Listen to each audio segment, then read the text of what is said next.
This is Mr. Martin. These are the video notes for section 5.3 for pre-calculus honors. This is video number 2.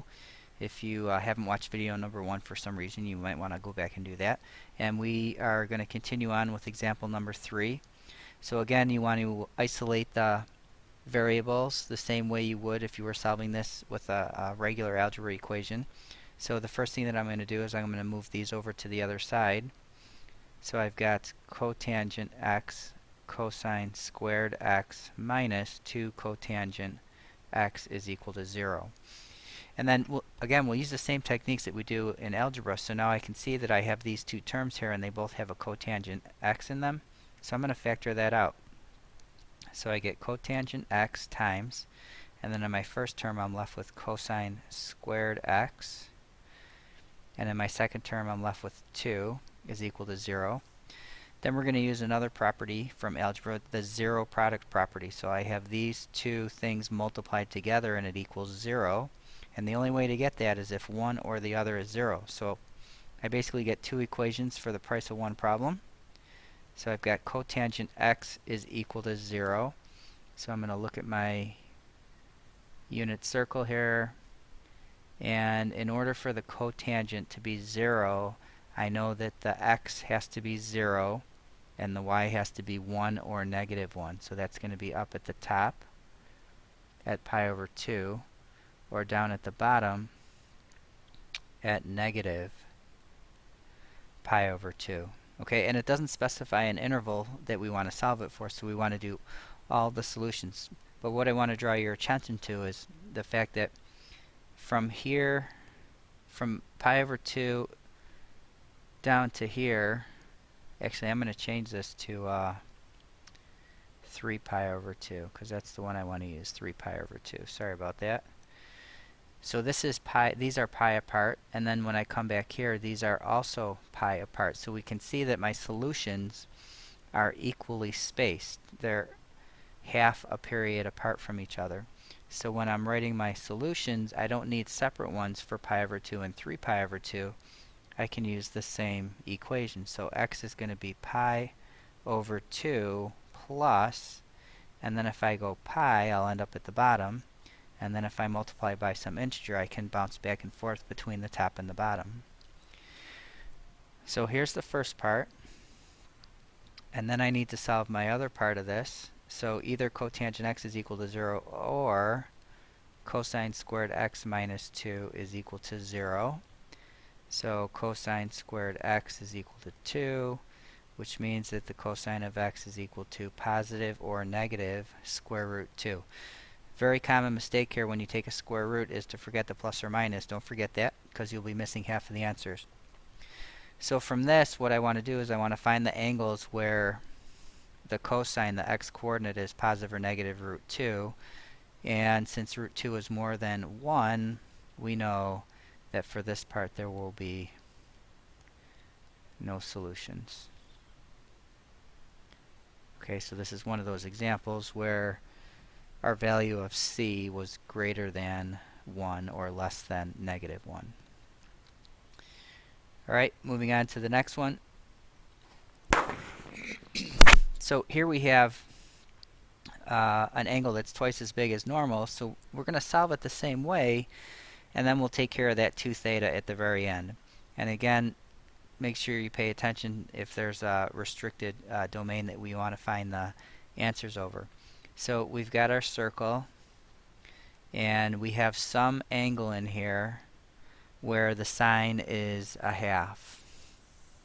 So the sine is a half over here at pi over 6, and it's also a half in the second quadrant. The sine is positive in the second quadrant at 5 pi over 6. So one of my answers, and again my angle here is 2 theta, so 2 theta is going to be pi over 6 plus 2 pi k, and I still need to solve for theta, so what I'm going to do is I'm going to multiply through by a half. So everything gets multiplied by a half, so a half times 2 theta is theta. Pi over 6 times a half is pi over 12, and 2 pi k times a half is just pi Okay, so here's the first part of my answer. Then I'm going to do the same thing for 5 pi over 6. So 2 theta, again the angle that I have in here, is going to be 5 pi over 6 plus 2 pi k. Again, now I need to solve for theta, so I'll multiply through by a half. So I get theta is equal to 5 pi over 12 plus pi times k.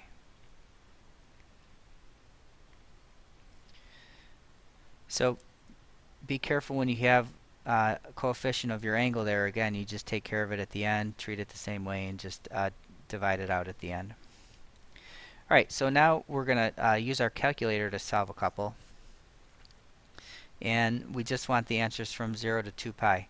So let's think about what's going on here. We have some angle where the y over x is 5 and it's positive. So it's got to be either in the first quadrant or it's got to be in the third quadrant. So even though you're using your calculator, you're going to have to do a little bit of interpreting, because your calculator, when you do an inverse, it's only going to give you the angle in the first quadrant or the angle in the fourth quadrant. If the calculator gives you a positive answer, it's actually giving you the answer in the first quadrant. If it gives you a negative answer, it's giving you the answer in the fourth quadrant, and you have to interpret the calculator to find where else it should be. So positive again, positive tangent in the first quadrant and the third quadrant. So theta is going to be the tan inverse of 5. Make sure your calculator is in radian mode.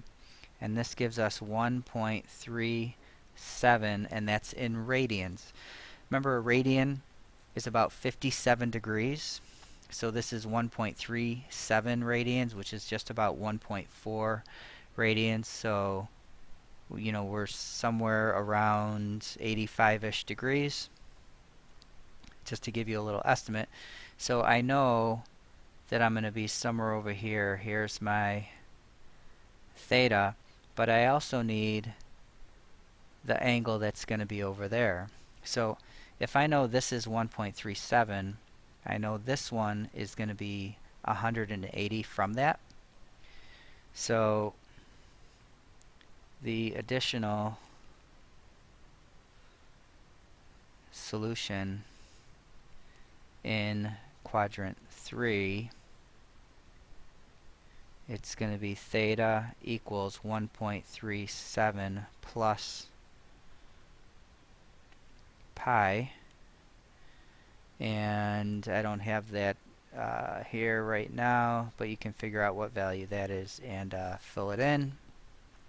I did a general solution on my notes, but whatever that comes out to as a decimal, that's going to be the answer for that. So that brings us to the end of the notes. And again, if you had any questions, make sure that you write them down. Take the time to write them down and ask me the next time you see me in class. And also keep in mind that the few examples that we did, they're not going to cover every single situation. So you may want to look through the examples in the book, or again, as you're working through the problems in class, make sure you ask me questions when you get stuck, and make appropriate use of your unit circle and your graphed angles on that unit circle. Alright, we'll see you next time.